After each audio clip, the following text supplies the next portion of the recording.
इसका इंट्रोडक्शन हो गया था ना हमारा इंक्रीजिंग डिक्रीजिंग फंक्शंस का। कौन सा फंक्शन इंक्रीजिंग है, स्ट्रिक्टली इंक्रीजिंग है, डिक्रीजिंग है, स्ट्रिक्टली डिक्रीजिंग है।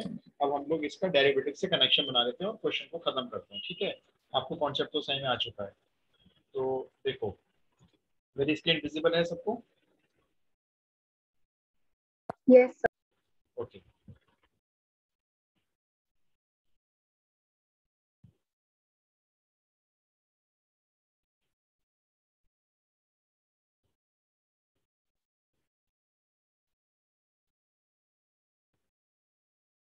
तो अब ये डेरिवेटिव से कैसे लिंक होगा वो देख लेते हैं हम लोग अभी। जैसे आप समझो, जैसे ये, हाँ सिद्धांत बोलो। सर आपने फ्राइडे क्लास में मतलब इससे रिलेटेड कराया था? हाँ, मैंने थोड़ा सा इसका इंट्रोडक्शन करवाया था बिना डेरिवेटिव के, कि ठीक है कौन सर। से फंक्शन। मैंने वो वीडियो रिकॉर्डिंग अभी शेयर किया है, मैंने तुम्हारा मैसेज हाँ देखा नहीं ठीक था है। यार। एक बार देखना, सही में आ जाएगा, बहुत इजी कॉन्सेप्ट है वो। अच्छा, अब आप देखो, जैसे मेरे पास ये फंक्शन है, तो अब आपको जान मालूम होगा ये कैसा फंक्शन है। ये है, जैसे ऊपर की तरफ जा रहा है, कैसा फंक्शन होना चाहिए? स्ट्रिक्टली इंक्रीजिंग, है ना। अब मैंने क्या किया, इस फंक्शन की सरकम बैलेंस पे कोई एक पॉइंट लिया और उसकी एक टेंजेंट ड्रॉ कर दी। कहीं पे भी ड्रॉ कर सकते हो। मैंने एक पॉइंट लिया, यहाँ पे मैंने पी पॉइंट पे एक टेंजेंट ड्रॉ कर दी। ये समझो ये वाला पी पॉइंट है। अच्छा, ये टेंजेंट अगर आप ध्यान से देखो तो एक्स एक्सिस से किसी एंगल पे इंक्लाइंड है। देखो ये यहाँ पे इंक्लाइंड है, ये एक्स एक्सिस से ये जो एंगल बन रहा है थीटा, ये एक्यूट है या ऑब्ट्यूस है? ये थीटा एक्यूट है, मतलब लेस देन 90 डिग्री है ना। मोर देन 0 डिग्री है, लेस देन 90 डिग्री है। और आप खुद ही सोचो, अगर आप टेंजेंट को इंक्रीजिंग फंक्शन के किसी भी पॉइंट पे बनाओगे तो डिफरेंट डिफरेंट इमेजिन करके देखो, इधर से चली जाएगी ऐसे, या ऐसे आ जाएगी, या ऐसे आ जाएगी, लेकिन वो रहेगी एक्यूट एंगल पे। अच्छा, अब एक बात और बताओ, पुरानी चीज पूछूंगा। जब आप टेंजेंट नॉर्मल चैप्टर कर रहे थे तो टेंजेंट का स्लोप आप कैसे निकालते थे? dy by D x. अभी भी यही करोगे, आप टेंजेंट का स्लोप निकालोगे, लेकिन उसके में क्या करोगे, आप dy by D X find करोगे। m is equals to dy by D X. और आपको मालूम है टेंजेंट का स्लोप tan थीटा भी हो सकता है कोऑर्डिनेट ज्योमेट्री के हिसाब से, तो आप बोलोगे ये इक्वल टू tan थीटा होगा। dy by D x derivative किया कर्व का, वो tan थीटा होगा। अब एक बात बताओ, जब थीटा एक्यूट एंगल है, लेस देन 90 डिग्री है, तो tan थीटा की वैल्यू नेगेटिव आएगी या पॉजिटिव आएगी?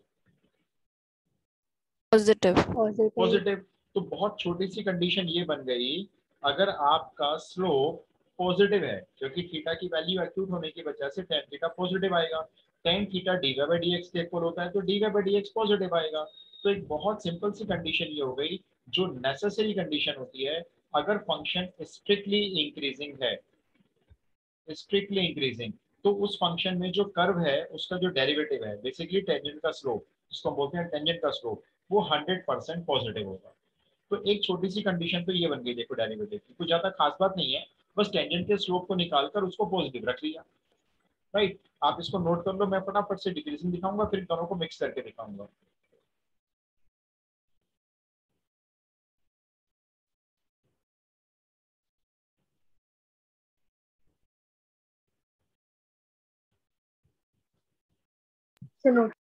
ओके, मैं पेज चेंज कर लेता हूँ। देखो किसी का रह गया तो मुझे बता देना, मैं वापस शेयर कर दूंगा। अब देखो एक फंक्शन और ले लेते हैं। जैसे अब ये हमारे पास ग्राफ हो गया किसी फंक्शन का, कुछ ऐसे आ रहा है। ठीक है, आपको दिख रहा होगा ये एक डिक्रीजिंग फंक्शन है, नीचे की तरफ ग्राफ जा रहा है इसका। और अब हम यहाँ पे एक टेंजेंट बनाएंगे इसकी। ठीक है, अब वो टेंजेंट सपोज करो ऐसे जाती है।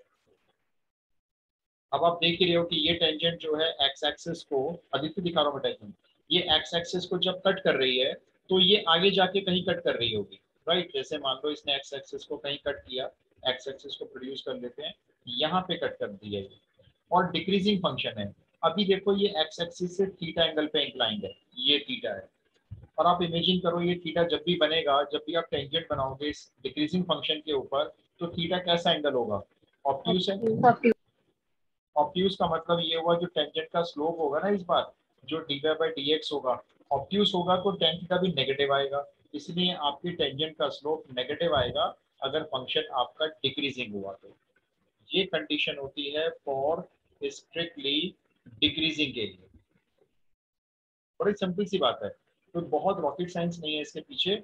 सिंपल सी बात, अगर फंक्शन डिक्रीजिंग होगा तो उसके किसी भी पॉइंट पे जब टेंजेंट जाएगी तो वो ऐसे आगे जाकर एक्स एक्सिस को मीट करेगी और एंगल बनाएगी 100% ऑब्ट्यूज। और 100% ऑब्ट्यूज का मतलब ये हुआ जो भी टेंजेंट का स्लोप निकलेगा वो 100% लेस देन जीरो होगा फॉर स्ट्रिक्टली डिक्रीजिंग। आप ये नोट कर लो जल्दी से जरा।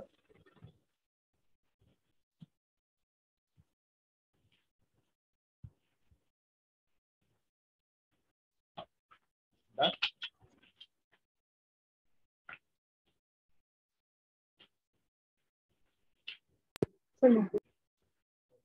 अच्छा, मैंने टेंजेंट्स नॉर्मल्स के ना क्वेश्चन डाल दिए थे, मैं बताना भूल गया ग्रुप में।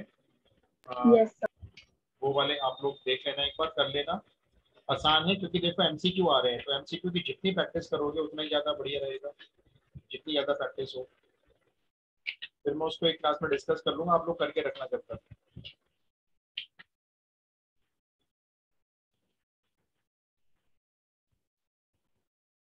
हो गया ये वाला, नोट कर लिया सबने? एक बार अभी देख लो आप पीछे वाला। उसमें बस मैंने फंक्शन को इंक्रीजिंग बना दिया था और टेंजेंट टच करके निकाली तो वो एक्यूट एंगल पे इंक्लाइंड हो गई। और अगर थीटा एक्यूट है तो टेंजेंट का जो स्लोप निकाला हमने डी बाई डी एक्स से वो पॉजिटिव रख लिया। डन। हो गया। अच्छा जी, तो अब आप आगे चलते हैं। बस एक ग्राफ और देखो सो दैट मैं इस कॉन्सेप्ट को बता दूं आपको फाइनली जो मैं सिखाने जा रहा हूँ। जैसे फिर से ग्राफ देखना है आपको, ये कार्टेशियन प्लेन हो गया। इस बार जो हमारा कर्व है कुछ ऐसे है।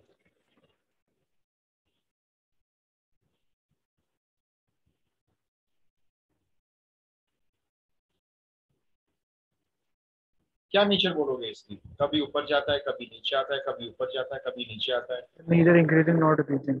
Yes, neither strictly increasing, neither strictly increasing nor strictly decreasing. ऊपर नीचे जा रहा है तो ये तो कोई बात नहीं, जाने दो इसे। अब हम देखो कई सारे टेंजेंट्स बनाएंगे यहाँ पे जरा। एक टेंजेंट तो मैंने बनाई इंक्रीजिंग के पार्ट पे, ये मान लो यहाँ पे टच कर रही है, ठीक है।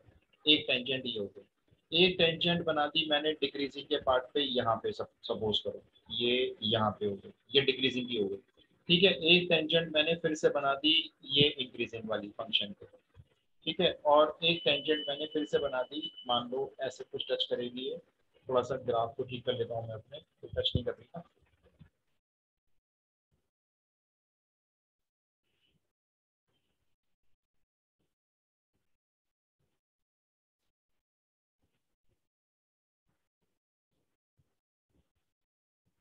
अब एक टेंजेंट ये हो गई, ठीक है। मैं इन पॉइंट्स को मार्क कर रहा हूँ, आप मुझे बता दो फटाफट से किस पॉइंट पे टेंजेंट का स्लोप पॉजिटिव है, किस पॉइंट पे नेगेटिव है। एक पॉइंट पी हो गया, एक पॉइंट क्यू हो गया, एक पॉइंट आर हो गया, एक पॉइंट एस हो गया। कौन कौन सी टेंजेंट के D by D x negative आएंगे? पी क्यू आर एस में से बताना। QNS. क्यू और एस पे टेंजेंट के स्लोप नेगेटिव आएंगे और पी और आर पे पॉजिटिव आएंगे क्योंकि वहां पे आपकी टेंजेंट एक्यूट एंगल पे इंक्लाइंड है। अच्छा, मैं दो टेंजेंट और बनाऊंगा, जरा देखना।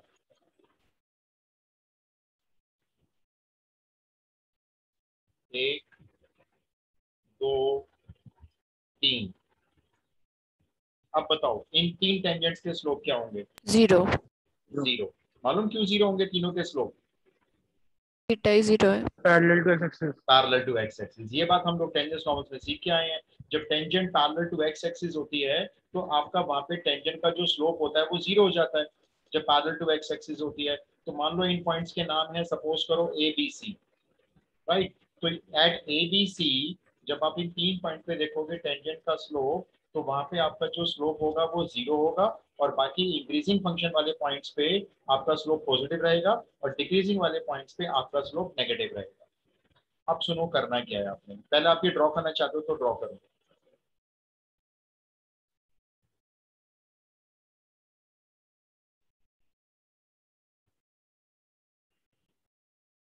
आप अगर ड्रॉ करना हो चाहते हो गया। तो एक रफली ड्रॉ कर लो, ऐसी कोई जरूरत नहीं पूरा ड्रॉ करना है। हो गया। थोड़ा सा हो गया, मैंने थोड़ा सा आपको आइडिया दिया है बस कि function strictly increasing strictly decreasing नहीं है, ऊपर नीचे जा रहा है। तो इसका मतलब ऊपर नीचे जाएगा कब मालूम? जब उसके कुछ पॉइंट्स ऐसे होंगे जहाँ पे tangent parallel to x axis होगी, क्योंकि तभी तो वहां से टर्न करके नीचे आएगा।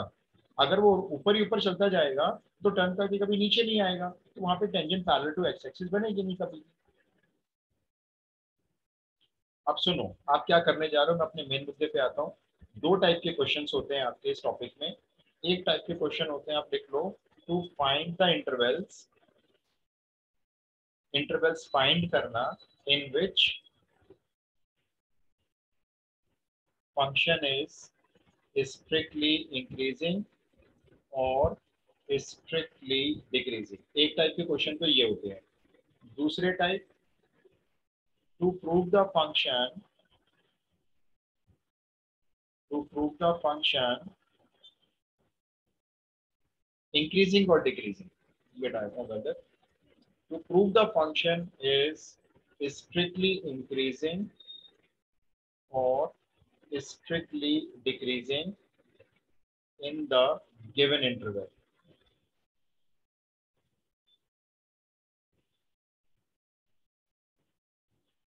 दो टाइप के क्वेश्चन होते हैं।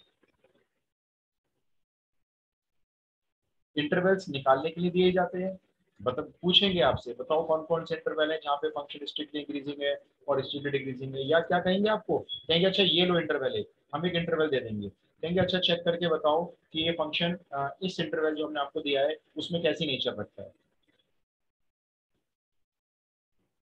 ठीक है, ये हमारे क्वेश्चंस की टाइप्स है, बस थर्ड टाइप का और कोई क्वेश्चन नहीं आएगा। डन।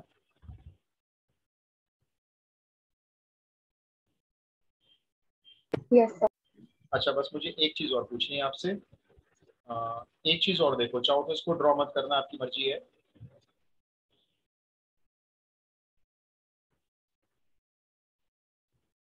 इस फंक्शन का नाम बताओ।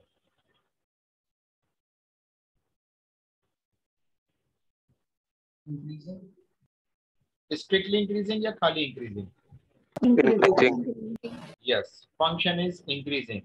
We can't say strictly increasing because there is a some interval in this graph। आप देखो यहाँ से यहाँ तक का एक इंटरवल है जहाँ पे फंक्शन कहीं भी ऊपर नीचे नहीं गया, फ्लैट हो गया।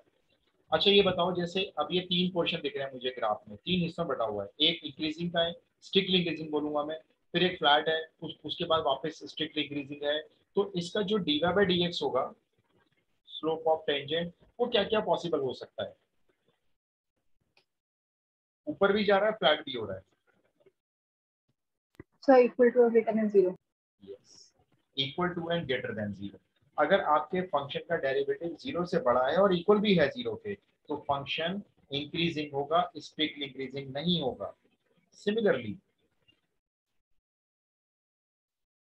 सिमिलरली, अगर आपका ग्राफ कुछ इस तरह से चलता है कि नीचे आता है, फिर थोड़ा सा फ्लैट हो जाता है, उसके बाद फिर से नीचे आता है, ऐसा चलता है इस तरह से, तो आ तो नीचे की तरफ रहा है लेकिन फ्लैट भी हो जाता है, तो इस केस में आपका क्या होगा, function is decreasing. Strictly word को हटा दिया जाएगा और कंडीशन क्या होगी वहां पे, dy by D x less than और इक्वल टू जीरो होगा। राइट। तो आपको देखो ग्राफ से जरूरत नहीं पड़ेगी, जब आप क्वेश्चंस करोगे शायद ही कोई ग्राफ की जरूरत पड़ेगी आपको, क्योंकि अगर आपने ग्राफ से ही करना है तो डेरिवेटिव की जरूरत ही नहीं है, फिर तो ग्राफ से करेंगे सारे क्वेश्चन। तो फाइनली मैं कंक्लूजन आपको ये 4 पॉइंट लिखवा देता हूँ। नंबर 1, अगर आपके फंक्शन का डेरिवेटिव ग्रेटर देन जीरो है, that implies function is strictly increasing.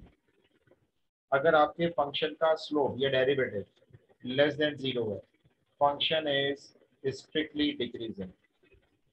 अगर आपके फंक्शन का डेरिवेटिव ग्रेटर देन के साथ साथ जीरो भी हो सकता है अगर, तो function is increasing, strictly word नहीं लिखोगे आप। और अगर आपके फंक्शन का डेरिवेटिव लेस देन के साथ इक्वल टू भी हो जाता है जीरो से, तो function is only decreasing, strictly नहीं होता। ये 4 कंफ्यूजन निकाले हमने।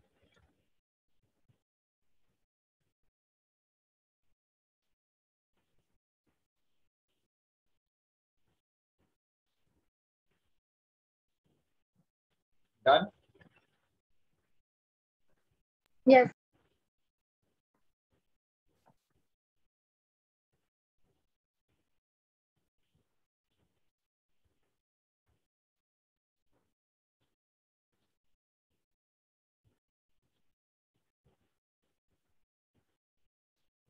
ऑलराइट, तो हम लोग स्टार्ट करते हैं। देखो टाइप 1 के क्वेश्चन, खैर मिक्स दूंगा मैं आपको।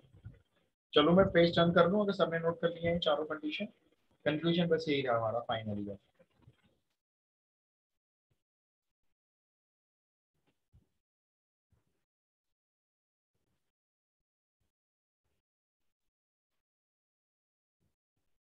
क्वेश्चन लिखिए, फाइंड द इंटरवल्स, इसी तरह से लिखा हुआ आएगा question. Find the intervals in which the following functions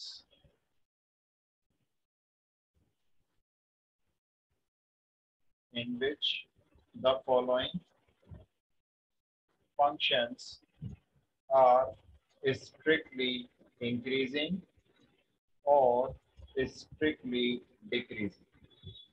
अब पहला फंक्शन आप लो, मैं आपको एक करके दिखाता हूँ और बताऊंगा आपको बोर्ड कॉपी में कैसे लिखना होगा, वो भी समझ लो आप ढंग से। तो मैं एक फंक्शन ही अच्छा से ले लेता हूँ कोई बढ़िया वाले। चलो ये एनसीईआरटी का लेता हूँ। fx is x minus 3 whole cube into x plus 1 whole cube, ऐसे वो फंक्शन दे देंगे। अब आपको इस फंक्शन की नेचर पता करनी है, किस इंटरवल में कहां से कहां तक ये स्ट्रिक्टली इंक्रीजिंग है, फिर कहां से कहां तक ये स्ट्रिक्टली डिक्रीजिंग है।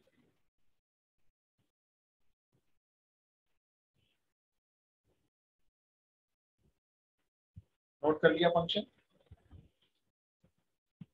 Yes sir. चलो अब आपको मैं पूरा क्वेश्चन ना प्रॉपर वे में लिख के दिखाता हूँ।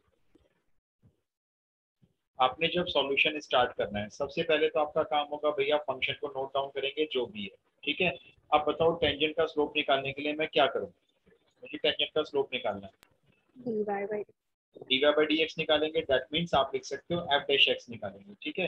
तो मैं इसमें अप्लाई करने जा रहा हूँ प्रोडक्ट रूल। x माइनस 3 के होल क्यूब का पहले कर लेते हैं, 3 टाइम्स ऑफ x माइनस 3 का होल स्क्वायर, और x माइनस 3 का अलग से करेंगे तो 1 आएगा, 1 तो नहीं लिखेंगे छोड़ो, और साथ में ये x प्लस 1 का होल क्यूब प्लस, अब x प्लस 1 के होल क्यूब का करते हैं 3 टाइम्स ऑफ x प्लस 1 का होल स्क्वायर इंटू 1 और इंटू x माइनस 3 का होल क्यूब। ये तो हो गया जी डिफरेंशिएशन यानी टेंजेंट का स्लोप। इसमें से काम करो, काफी कुछ कॉमन है, जरा वो निकाल लो वहां। एक तो 3 कॉमन है, एक x माइनस 3 का होल स्क्वायर कॉमन है, एक x प्लस 1 का होल स्क्वायर कॉमन है। देखते हैं ब्रैकेट में क्या बचा। एक तो बचा x प्लस 1 और एक बचा x माइनस 3। फाइनली क्या आ गया, x माइनस 3 का होल स्क्वायर और x प्लस 1 का होल स्क्वायर। अंदर का जरा ब्रैकेट सॉल्व करके बताओ क्या आ रहा है। ये अंदर का ब्रैकेट सॉल्व करने को 2x माइनस 2। आपको कोशिश यही करनी है, देखो जो मैंने की है। आपका जब स्लोप आ जाएगा ना टेंजेंट का dy by dx कहने का मतलब, तो उसको कोशिश करनी है ऐसे फैक्टर्स की फॉर्म में लिखना है। देखो 3 फैक्टर की फॉर्म आ गई, चाहो तो यहाँ से 2 कॉमन ले सकते हो, मर्जी है, नहीं लेना है मत लो, ठीक है। अब आप पहले क्या करोगे, वो पॉइंट्स निकालो पहले तो जहाँ पे tangent parallel to x axis है। अब बताओ tangent parallel to x axis में आप लोग क्या करते थे। पहले हम वो पॉइंट्स निकाल रहे हैं यहाँ पे tangent parallel to x axis होगी, स्लोप को 0। तो आपको यहाँ लिखना होगा put f dash x equal to 0, that implies का साइन बनाओ और डायरेक्ट x की वैल्यूज लिख दो। देखो एक आएगी 3, एक आएगी -1 और एक आएगी +1।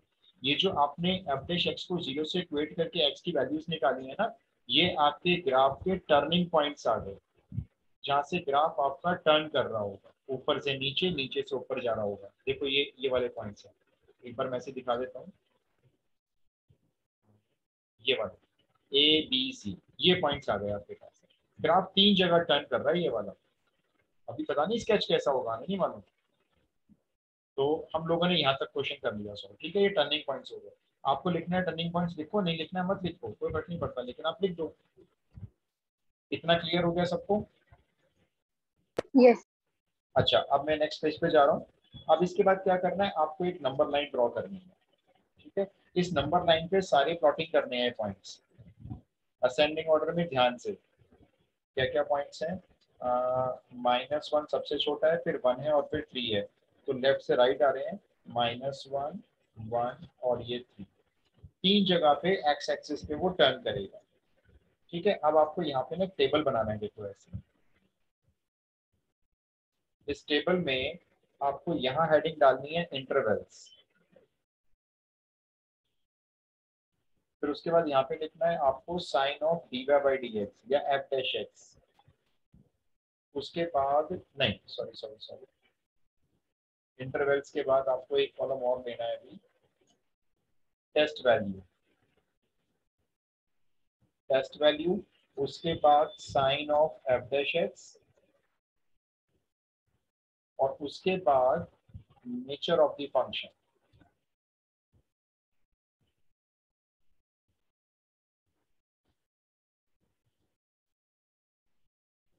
ठीक है, ये 4 कॉलम बनेंगे आपके। इंटरवल्स नंबर लाइन से देखो, पहला interval minus infinity to minus one open interval, दूसरा माइनस वन टू वन, तीसरा वन टू थ्री, चौथा three to infinity. Minus one से छोटा कोई एक नंबर बोलना, कोई बच्चा, कोई भी चलेगा, आसान से बोलना। टेस्ट वैल्यू है मतलब हमारी -2 माइनस। ठीक है, चलो माइनस वन और वन के बीच में कोई आसान सा नंबर बोलना, चेक करने के लिए। 0 जीरो। वन और थ्री के बीच में बोलना कोई नंबर, आसान सा बोलना। 2 और थ्री से बड़ा कोई भी ले सकते हो। 4 फोर। ठीक है, ये टेस्ट वैल्यू आपने दे दी। अब मैं एफ डैश एक्स को यहाँ लिख लूँ ताकि आपको दिखता रहे, बार बार पेज टर्न ना करना पड़े। थ्री कॉमन था हमारा, और क्या क्या था देखना, x minus three whole square था, एक x plus one whole square था, और 2x माइनस टू था। ठीक है, अब अपनी इस टेस्ट वैल्यू को इन तीनों फैक्टर्स में रखो और साइन बताते जाओ मेरे को। जैसे x की वैल्यू -2 है ना, पहले वाले फैक्टर में अगर -2 रख दूं तो बताओ 3 के साथ साइन पॉजिटिव आएगा नेगेटिव आएगा? होल स्क्वायर लगा हुआ है, पॉजिटिव पॉजिटिव आएगा, चेक करने की जरूरत ही क्या है। दूसरे वाले पे भी होल स्क्वायर लगा हुआ है, वहां भी पॉजिटिव आएगा। तीसरे ब्रैकेट में बताओ -2 रखेंगे तो नेगेटिव। सारा मल्टीप्लाई करके बताओ आंसर नेगेटिव या पॉजिटिव? Negative final negative. तो आपके फंक्शन की जो नेचर है वो क्या हो गई है? Strictly decreasing. इसका मतलब -1 से लेफ्ट हैंड साइड पे जो उसका ग्राफ होगा वो नीचे की तरफ आ रहा होगा, ऊपर से नीचे आ रहा होगा। फिर -1 पे टर्न करेगा नहीं करेगा देखते हैं, चलो। अब -1 और +1 के बीच में कोई वैल्यू दे रखी है हमने 0, वापस शुरू करो। देखो 0 -3 का होल स्क्वायर तो प्लस ही रहेगा, ये भी पॉजिटिव रहेगा। तीसरा बताओ, negative. Again less than 0, again strictly decreasing. मतलब यहाँ से टर्न नहीं किया उसने, और नीचे चला गया। -1 से छोटी वैल्यू के लिए नीचे आ रहा था, -1 पे हमें ऐसा लगा कि टर्न करेगा, टर्न नहीं करा उसने, वो और नीचे आ गया। मैं बताता हूँ, देखो क्या होगा, यहाँ पे भी ग्राफ बना के दिखाऊंगा आपको। अच्छा जरा 2 पुट करके बताओ। पॉजिटिव पॉजिटिव पॉजिटिव, तीसरा बताओ, वो भी positive. Finally positive nature I, तो स्ट्रिक्टली इंक्रीजिंग। और 4 रख के देख लो, अब भी सारे पॉजिटिव, स्ट्रिक्टली इंक्रीजिंग। और यहाँ नंबर लाइन के ऊपर भी साइन स्कीम शो कर देना, 2 नेगेटिव और 2 पॉजिटिव। ठीक है, अब आप चाहो तो इसको एक ऐसे बॉक्स में बंद कर दो। ये आपका टेबल हो गया, जिससे टीचर अपना देख लेंगे किस किस इंटरवल में कहाँ कहाँ पे फंक्शन आपका इंक्रीजिंग डिक्रीजिंग।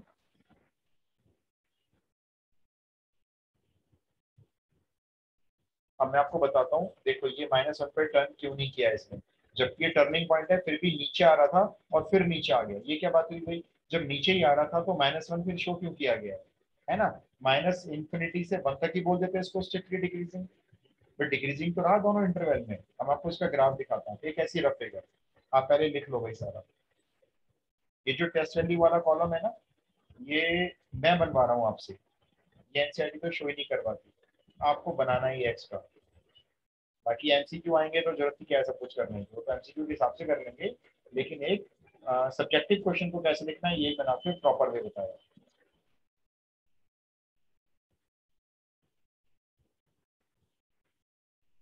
अब देखो टीचर क्या कहाँ चेक करते हैं कॉपी, पता है आपको?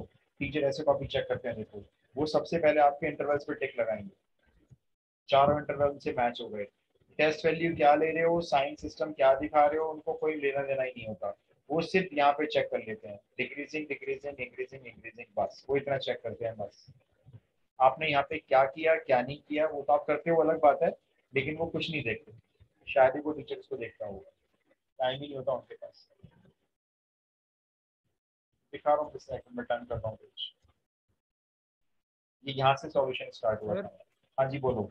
सर इसमें less than equal to zero और greater than equal to zero वाला वो कंडीशन आएगी। अभी कराऊंगा, अभी आप वेट करो थोड़ा सा, अभी सब आएगा देखो आपके सामने।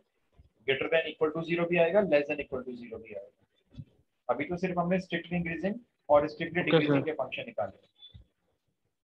अच्छा अब देखो मैं आपको ये बता रहा था, जब ये टर्निंग पॉइंट्स हैं तो -1 पे फंक्शन ने टर्न कर क्यों नहीं किया। टर्न का मतलब क्या होता है, ये टर्न होता है देखो, या ये टर्न कहलाता है। टर्न करके ऊपर से नीचे, नीचे से ऊपर जाना। ठीक है, अब इसका मैं आपको थोड़ा सा आइडिया देता हूँ। देखो अभी ये चीज मैक्सिमम में दोबारा से आएगी क्या। देखो जैसे ना कैसा फंक्शन है बताओ, increasing decreasing. Strictly increasing. Increasing. इस पॉइंट से आप बताओ, स्ट्रिक्टली इंक्रीजिंग। Again increasing. क्या नेचर में कुछ फर्क आ रहा है, नहीं नेचर में कोई फर्क नहीं आ रहा है।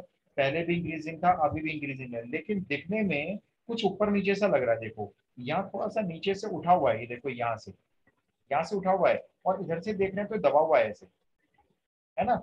लेकिन है तो इंक्रीजिंग ही। तो ये -1 वही वाला पॉइंट है कि फंक्शन ने अपनी नेचर चेंज नहीं की, वो इंक्रीजिंग से इंक्रीजिंग रहा। लेकिन मैं आपकी नॉलेज के लिए बता दूं, जो -1 से पीछे था ना फंक्शन, वहां टेंजेंट ऐसे थी, टेंजेंट ऊपर कर्व नीचे।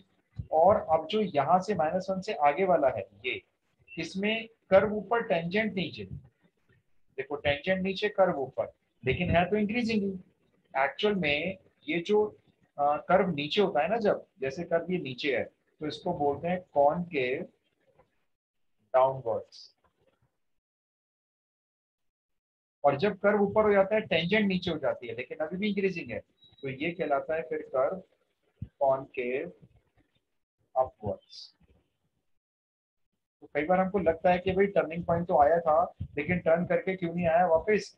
इंक्रीजिंग से डिक्रीजिंग बन जाता है ना, इंक्रीजिंग से इंक्रीजिंग बन गया, टर्निंग पॉइंट फिर भी बोल रहे हैं, बोलेंगे टर्निंग पॉइंट ही, लेकिन वो शेप कुछ ऐसी नजर आती है।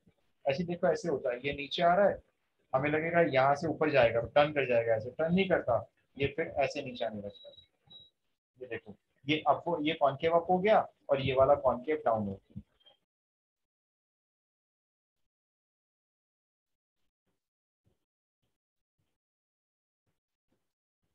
एक ना आप लोग ना एक ऐप डाउनलोड करना है, मैं आपको बताता हूँ। एक ऐप होता है गेट जार करके। उसमें क्या होता है, गेट जार ऐप में ना, जैसे आप इस फंक्शन को डालना, हमारा फंक्शन क्या था, ये था ना x-3 का होल क्यूब था, x+1 का होल क्यूब था। इस फंक्शन को उसमें टाइप करना है, तो आपको ना ये उस फंक्शन का ग्राफ बना के दे देगा सीधा। आप किसी भी फंक्शन को टाइप करोगे ना उसमें, तो वो आपको उस फंक्शन का ग्राफ दे देगा।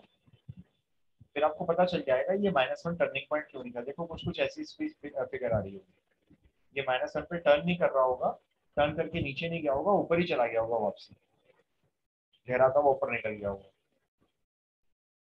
अच्छा जी, मैं नेक्स्ट क्वेश्चन दे दूं, ट्राई करोगे। Yes. Yes, sir. Okay, question number 2 try करो। करना वही है, B part, sorry question number 1 तो वही चल रहा है, पार्ट बी लिखो इसका, ध्यान से करना है। फंक्शन दे रहा हूं मैं आपको, x-1 होल क्यूब, ऐसे ही दे रहा हूँ, इंटू x-2 होल स्क्वायर। जरा इस फंक्शन के इंटरवल्स बताओ, कहाँ का स्ट्रिक्टली इंक्रीजिंग है, कहाँ का स्ट्रिक्टली डिक्रीजिंग है। अच्छा ये पिछले वाले क्वेश्चन पे ना एनसीईआरटी मार्क कर लेना, भाई ध्यान रहेगा ना, ये एनसीईआरटी करना, मैंने किया नहीं था इनफैक्ट, यहाँ पे आप मार्क कर लेना एनसीईआरटी।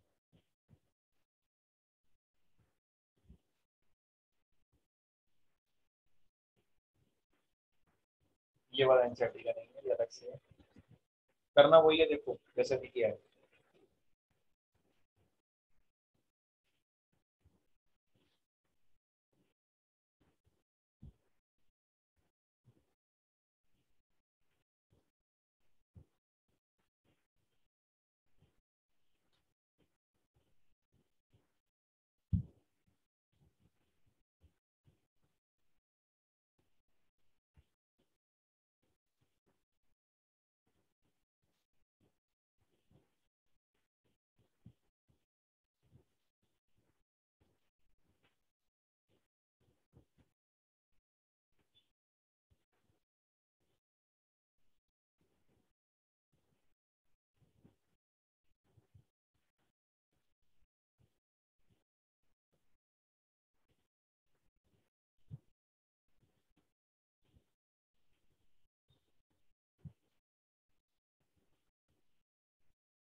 अच्छा, डिफरेंशिएशन तो हो गया होगा प्लॉट टूल लगा के।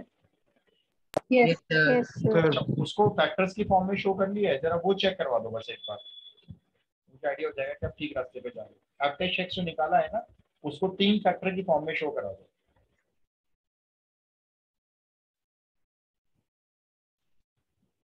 X minus 1 whole square, हो गया। x X minus 2 minus 2, और X 5x minus. minus 8. Perfect, Yes, sir. बिल्कुल सही। एक बार भी सब लोग चेक कर लो, फैक्टर्स आगे पीछे हो सकते हैं वो तो कोई बात नहीं, लेकिन होने ये तीनों चाहिए।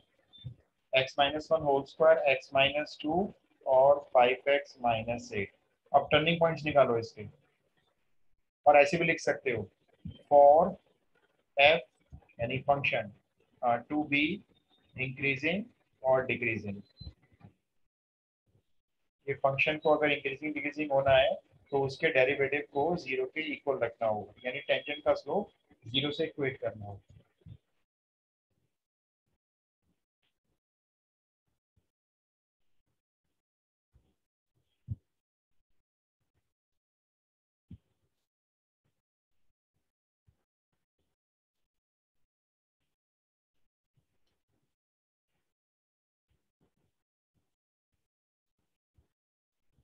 जो फ्रैक्शन में, उसको फ्रैक्शन में छोड़े ना।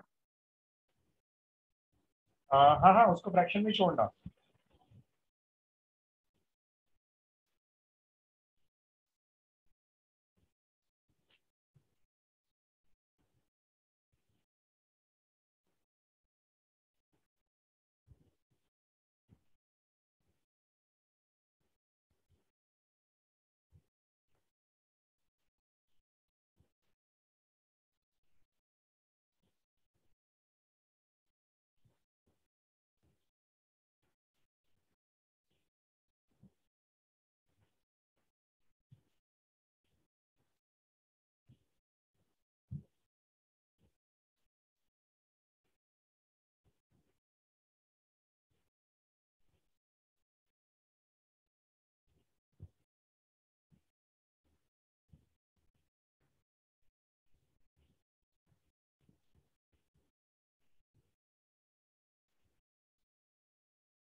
हुआ जी?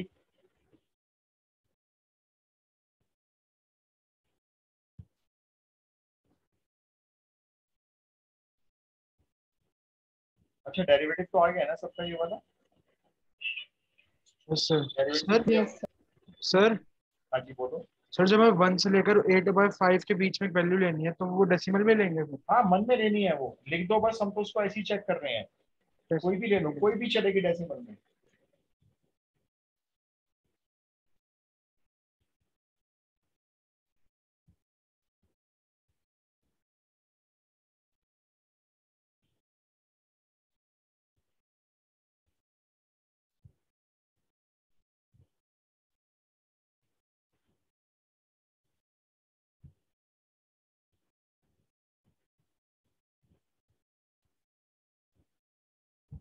देखो अब ये जैसे ये आपकी एक्स की वैल्यू ये आ रही होगी, सब लोग चेक कर लो।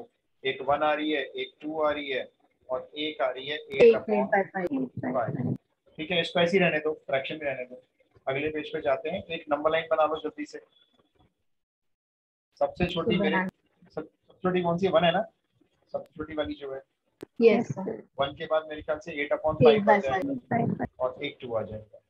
बस यहाँ पे लिख लो इन्फिनिटी, यहाँ पे लिख लो माइनस इन्फिनिटी। अब यहाँ बना लो अपना टेबल, वही पहला इंटरवल्स माइनस इन्फिनिटी टू 1, फिर 1 से 8/5 का ओपन, फिर 8/5 से 2 का ओपन, और फिर 2 से इन्फिनिटी का लास्ट इंटरवल। यहाँ पे लिख लेंगे हम एक टेस्ट वैल्यू। टेस्ट वैल्यू ना हम इंप्रेशन डाल के लिखेंगे, टीचर के ऊपर ही इंप्रेशन जाता है इसका। यहाँ ले रहे हैं एक्स को 0, अपने अपने हिसाब से ले रहे हैं ना सब लोग टेस्ट वैल्यू, देखने दुखनी है नहीं किसी ने, वो तो हम आपसे ले रहे हैं बस। अच्छा, ये मैंने ले लिया 1.1, ये मैंने ले लिया 1 पॉइंट कितना ले लूँ, 1 पॉइंट, Please. चलो मैंने 7 ले लिया है ना, मर्जी है आपकी। x को सर 3 हो गया सर, सारे स्ट्रिक्टली इंक्रीजिंग है। सारे क्या बात कर रहे हो यार? Yes sir. नहीं नहीं, एक बार देखें चलो जरा। सारे मतलब कि ये फंक्शन कभी नीचे गिरा ही नहीं, ऊपर ऊपर चढ़ता चला गया कोरोना ग्राफ की तरह से। मेरा तो ये आया है। अच्छा, हो सकता है कोरोना का ग्राफ का फंक्शन हो, ये भी हो सकता है। अभी देखो, मैं अपने शेक्स को ना पीछे जरा कॉपी मार लेता हूँ। हो सकता है कोरोना का ग्राफ हो, है ना, पता चल जाएगा। अभी ऊपर ही ऊपर जा रहा है ये। और अब देखो वापस ग्राफ ऊपर उठना शुरू हो चुका है कोरोना का। आप लोग को ध्यान रखना है, सब लोग अपना केस इंक्रीज हो रहे हैं। अच्छा चलो, जीरो पुट कर रहा हूँ। देखो जी मैं, x-1 का होल स्ट्रिक्टली स्क्वायर, डिक्रीजिंग आएगा 0।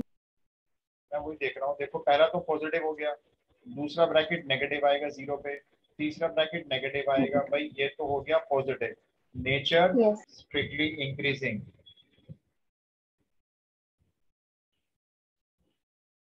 1.1 पहला ब्रैकेट पॉजिटिव, 1.1 में से 2 गया नेगेटिव, और 5.5 में से 8 गया फिर से नेगेटिव। भाई नेगेटिव। सही कह रहे हो, ये तो फिर से स्ट्रिक्टली इंक्रीजिंग। कोई बात नहीं, और चलते हैं। 1.7 पहला ब्रैकेट पॉजिटिव, पॉजिटिव, दूसरा ब्रैकेट नेगेटिव, नेगेटिव, तीसरा बता दो। नेगेटिव। दोबारा नेगेटिव। दोबारा कर लो, दोबारा कर लो। 1.7 रख लो, चलो एक बार फिर से कर लो। 5 इंटू 1.7 करो ना, कितने हो गए? पॉजिटिव। पॉजिटिव आ रहा है ना, पॉजिटिव है। 8.5 हो गया। ये 8.5। हाँ, ये देखो ये निकला नेगेटिव। यहाँ फंक्शन आया टर्न करके नीचे। और अब आखिरी वाला 3 पुट कर लो। पहला पॉजिटिव, दूसरा पॉजिटिव, तीसरा फिर पॉजिटिव, फिर से ग्रेटर देन 0, स्ट्रिक्टली इंक्रीजिंग। तो स्ट्रिक्टली डिक्रीजिंग, तो इसका मतलब एक इंटरवल में रहा पर्टिकुलर। जब 8/5 और 2 के बीच में ग्राफ गया होगा तो वहां पे नीचे की तरफ आया होगा, वरना तो ये इंक्रीजिंग है सब जगह पे। और नंबर लाइन जो बनाते हो ना, यहाँ पे भी ना साइंस शो कर दिया करो, जैसे ये प्लस, ये प्लस, ये माइनस और ये फिर प्लस।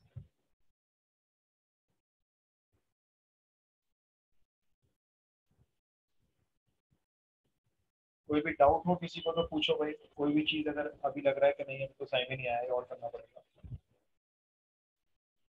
सर ये वैल्यूज को हमें फ्रैक्शन में लेना जरूरी है डेसिमल में? जैसे मर्जी। डेसिमल और फ्रैक्शन एक ही बात होती है बेटा। ये 1.1 है और कोई बोलेगा नहीं जी ये तो 11/10 है, मैं कहूंगा दोनों ठीक है, आप जैसे मर्जी ले लो।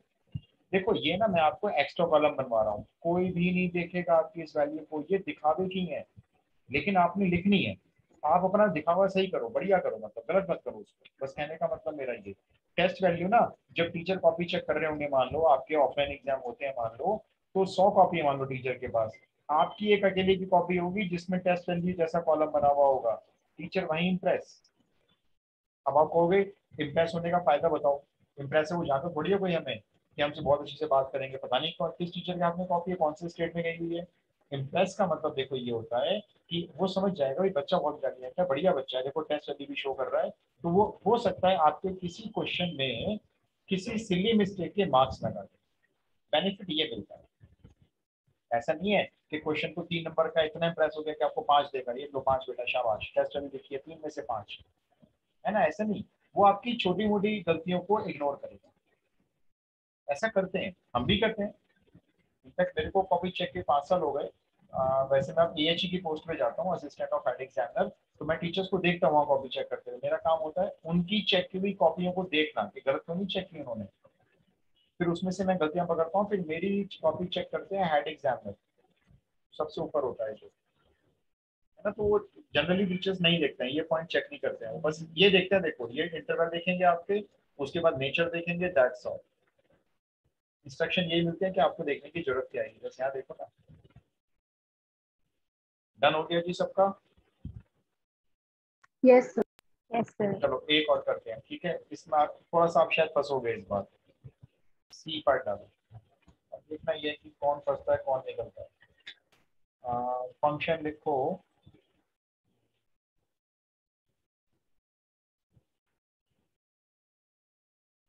b/10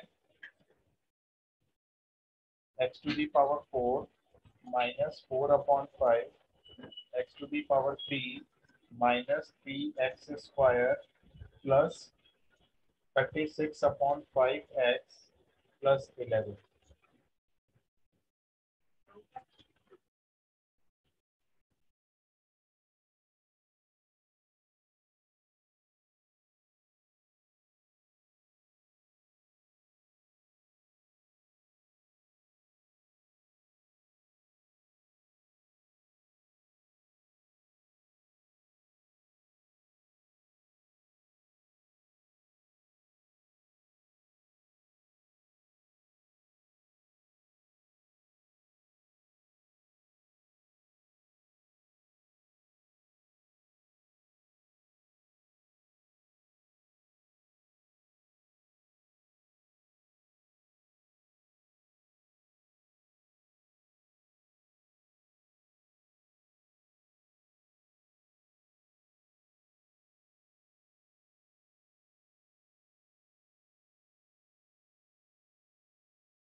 डिफरेंशिएशन तो कर ही लिया होगा, इसमें तो कोई दो राय है नहीं।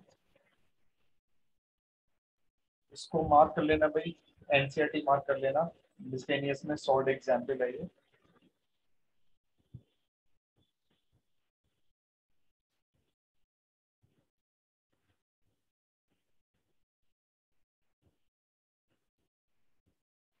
डिफरेंशिएशन हो गया। Yes sir. देखो बस मुझे ना इस क्वेश्चन में आपको बताना क्या है, आप लोग कहाँ फंसोगे, आप लोग ना इसके फैक्टर्स में शायद फंस सकते हो। देखो इसका डेरिवेटिव करता हूँ मैं, x4 का 4 आगे आएगा 12 हो जाएगा, 12x³ अपॉन 10 हो गया, इसका हो जाएगा 12/5x², इसका हो जाएगा 6x, इसका हो जाएगा 36/5 है ना। इसको मैंने थोड़ा सा कैंसिल कर दिया है। अब मैंने क्या किया, 5 सबका ले लिया एलसीएम, यहाँ पर आ गया 6x³, यहाँ पर आ गई 12x² माइनस में आ गया 30x और प्लस 36। ठीक है, अभी 6 और कॉमन ले लें, आ रहा है तो ले लेते हैं अभी। तो ये बन गया x³ minus 2x² minus 5x and plus 6। यहाँ तक तो मैंने सब कुछ नॉर्मल किया है जैसा करते हैं। प्रॉब्लम आएगी जब आप f' को 0 के इक्वल रख लोगे। चलो कांस्टेंट का तो रोल है नहीं, अब ये इक्वेशन आ जाएगी 0। देखो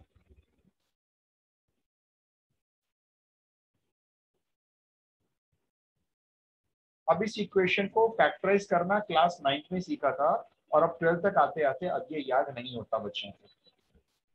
ये जो क्यूबिक इक्वेशन है ना, ये आ गई 0 के इक्वल। क्वाड्रेटिक होती है तो स्प्लिटिंग का मिडिल टर्म लगा रहे हैं, प्रैक्टिस में भी होता है हमारे, आसान भी होता है। हाँ सिद्धांत बताओ। तो पहले हिट एंड ट्रायल से लॉन्ग डिवीजन और फिर स्प्लिट द मिडिल टर्म करते हैं। अच्छा चलो मैं आपको ना नई चीज सिखाता हूँ फिर, ये तो आपको बहुत पुरानी बात याद हो गई, टेक्नोलॉजी बदल गई है भाई अब तो। देखो सुनो मेरी बात, आप जो कह रहे हो ना मैं गलत तो नहीं बोल सकता, ठीक है, लेकिन मैं आपको एक नई चीज सिखाता हूँ, जरा समझो। वही करूंगा लेकिन थोड़े से अपने अंदाज में। देखो जैसे ये है ना आपकी क्यूबिक इक्वेशन, तो किस नंबर पे ये 0 बनेगा, पहले वो नंबर ढूंढो। वो नंबर ढूंढना कैसे है, वो जो 6 है ना, देखो लास्ट वाला जो नंबर है इसके फैक्टर्स कर लो। 2 से गया 3, 3 से गया 1 और 1 से तो 1 ही गया। या तो ये 1 पे 0 बनेगा, या 2 पे, या 3 पे, या 6 पे। मतलब जो 6 के फैक्टर्स है ना उनको चेक करना पड़ेगा। पहले काम करते हैं 1 पे चेक करते हैं। देखो रफ पेपर ले लो, 1 -2 -5 प्लस 6, 1 में से 2 गया -1, -5 में 6 ऐड हुए +1। लो जी, हम तो बड़े लकी हैं, पहली बारी में ही 0 बन गया। 1 पे 0 बन गया, 1 पे ना 0 बनता ना तो 2 रख के देखते फिर हम लोग। सर हाँ बोलो। एक बार स्टार्टिंग से फिर बताना क्या बोला था। देखो हमने क्या किया, फंक्शन का डिफरेंशिएशन किया, मैंने उसके बाद 5 एलसीएम ले लिया, उसके बाद मुझे दिखाई दिया भाई 6 कॉमन आ रहा है, मैंने 6 कॉमन ले लिया, उसके बाद मैंने इसको 0 के इक्वल रख दिया। तो ये जो क्यूबिक इक्वेशन है ये मेरी 0 के इक्वल आ गई। अब उसके आगे की कहानी यहाँ पे शुरू हो रही है हमारी, कि जब ये क्यूबिक इक्वेशन 0 आएगी तो क्या करना है वो मैं आपको समझा रहा हूँ। देखो पहले आपने x की वैल्यू 1 पुट करके देखी इसमें, तो भाई 0 आ गया, फर्स्ट अटेम्प्ट पे आप सफल हो गए। तो x इज इक्वल्स टू 1 रखने पर 0 आ गया ना, तो आप एक काम करो, इसको यहाँ पे 3 बार लिखो। किसको, x-1 को। 3 बार क्यों भाई, 4 बार क्यों नहीं या 2 बार क्यों नहीं, क्योंकि ये क्यूबिक इक्वेशन है तो इसके 3 फैक्टर होंगे। ठीक है, इसमें 3 बार। x-1 कहाँ से आया बताओ, चलो कहाँ से आया ये x-1। सो एक्स की वैल्यू बन रखी तो 0 हाँ आ रहा तो है। यस, तो x-1 इक्वल टू 0, तो x-1 इसका एक फैक्टर हो गया। ठीक है, अब ये बताओ जल्दी से मेरे को, x को x³ बनाने के लिए कितना मल्टीप्लाई करना पड़ेगा, इस वाले x को x³ स्क्वायर x² ब्रैकेट के बाहर लिखो, और ये ब्रैकेट खोल दो अब नीचे। लो मैंने खोल दिया। अच्छा अब बताओ, x³ तो चलो आ गया, माइनस के 2x² चाहिए, माइनस का x² तो आ गया है, अभी कितने और चाहिए -2x² बनाने के लिए, -x²। -x² और चाहिए ना, तो एक काम करो -x और ले लो। अब मल्टीप्लाई करो, ये आ गया देखो -x² और माइनस माइनस आ गया +x। अब चेक करो, देखो x³ आ गया, -2x² आ गया। अच्छा आपको कितने x चाहिए जरा देखो अपनी क्यूबिक इक्वेशन में, 5 है। -5 चाहिए, आपका +1 आ गया है। अब बताओ +1 से -5 बनाने के लिए कितना माइनस करना पड़ेगा, -6। -6 ले लो, ये लो खाली -6, क्योंकि x अंदर मिल ही जाएगा ना आपको। ये देखो ये -6 और ये अपने आप आ गया +6। चेक करो क्या ये पूरा का पूरा हमारी क्यूबिक इक्वेशन बन रही है, चेक करना। यस। बन रही है ना, तो ये लो फैक्टर तैयार। एक x-1 कॉमन ले लो, और ये आपका बचा हुआ फैक्टर आ गया। ये देखो x square minus x minus six. अब ये एक्स माइनस वन ऐसे ही रहने दो और इसमें स्प्लिटिंग का मिडिल टर्म लगा दो कहीं रफ पेपर लेकर। मेरे को तो डायरेक्ट करने आते हैं, मैंने डायरेक्ट कर दिए। ये लो जी, ये उस क्यूबिक इक्वेशन के 3 फैक्टर आते हैं। डिवाइड से कम टाइम लगता है इसलिए सिखाया है।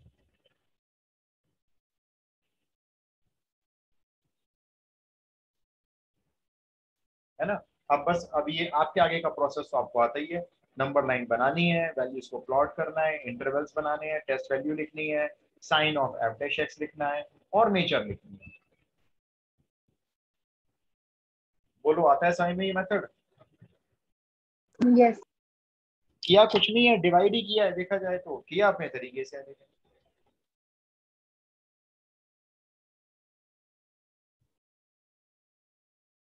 Got it.